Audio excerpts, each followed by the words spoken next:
Welcome back, everyone, to another deep dive.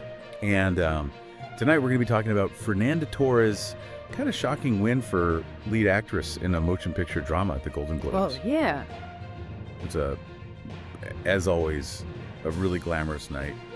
But I don't think anybody saw this one coming. Yeah. I mean, It's like- especially when you look at the competition. Oh, yeah. I mean, you had Angelina Jolie nominated for that biopic about a war correspondent.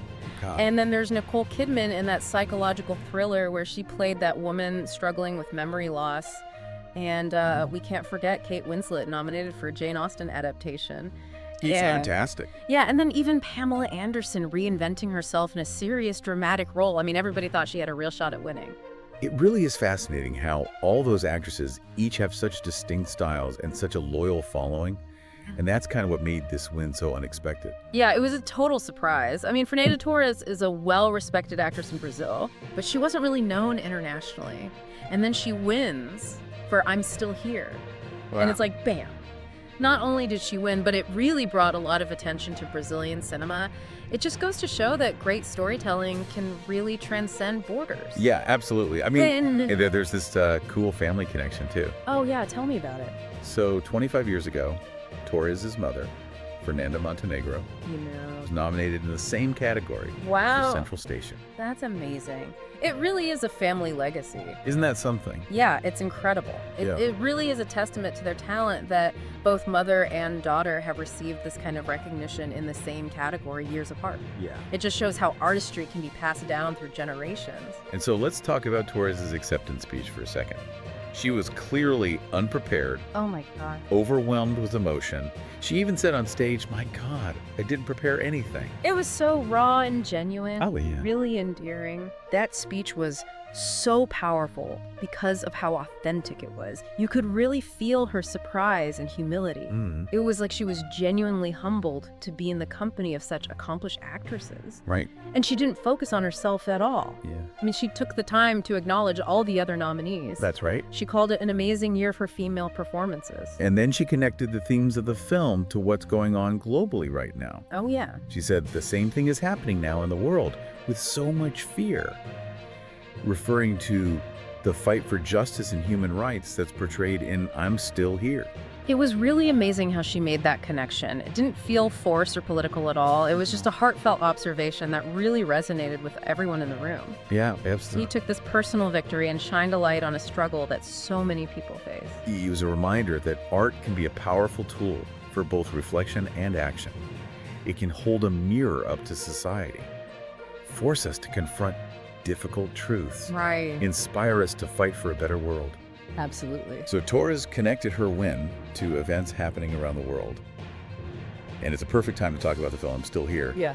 It's directed by Walter Salles, Oh, yeah. and he directed Central Station too, the film that Torres' mother got an Oscar nod for. Wow, small world. Right. So Salles is known for bringing these complex stories to life.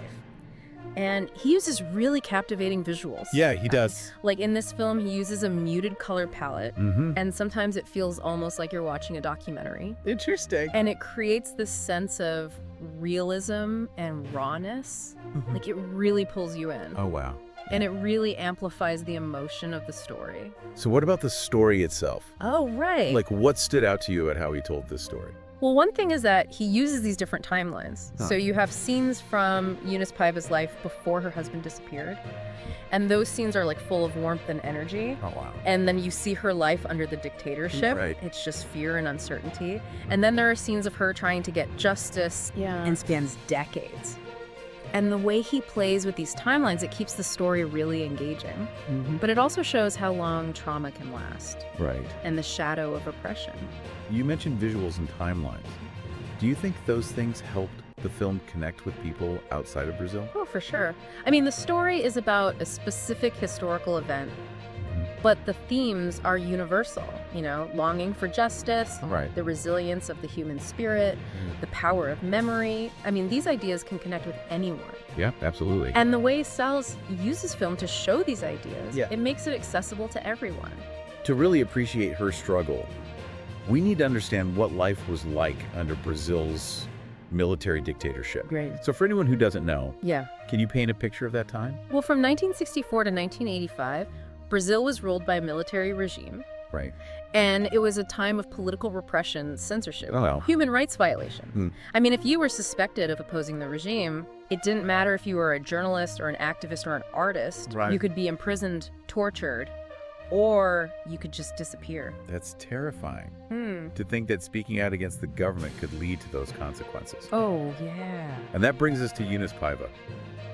Her husband, Rubens Paiva, was a journalist and a politician who opposed the dictatorship. That's right. And in 1971, government agents took him from his home, Right.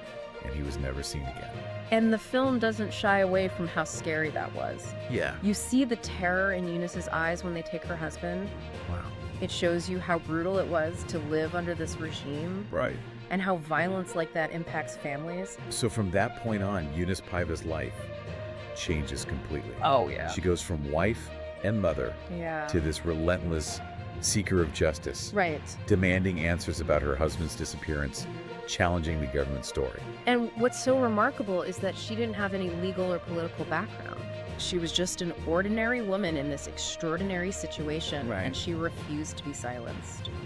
The film shows her determination, dealing with the bureaucracy, confronting officials, facing constant threats. It's incredible. It's a true testament to her strength Yeah. and the power one person can have to make a change. And by fighting for justice for her husband, Yeah, she became a symbol of hope for other families. that's right. The film shows how her story connects with a larger movement, Right. a movement for truth and accountability in Brazil. Wow. She became a voice for those who didn't have one, Mhm. showing the grief and resilience of a nation that was dealing with the trauma of the past.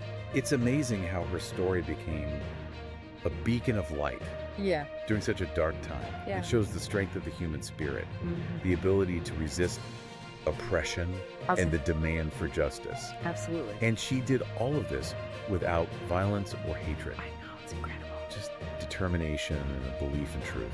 It really is inspiring. So, Eunice's story is very personal, but it speaks to what Brazil as a whole went through. And what's really interesting is that the movie takes it a step further. Oh, yeah. It makes you think about how this applies to the whole world. Exactly.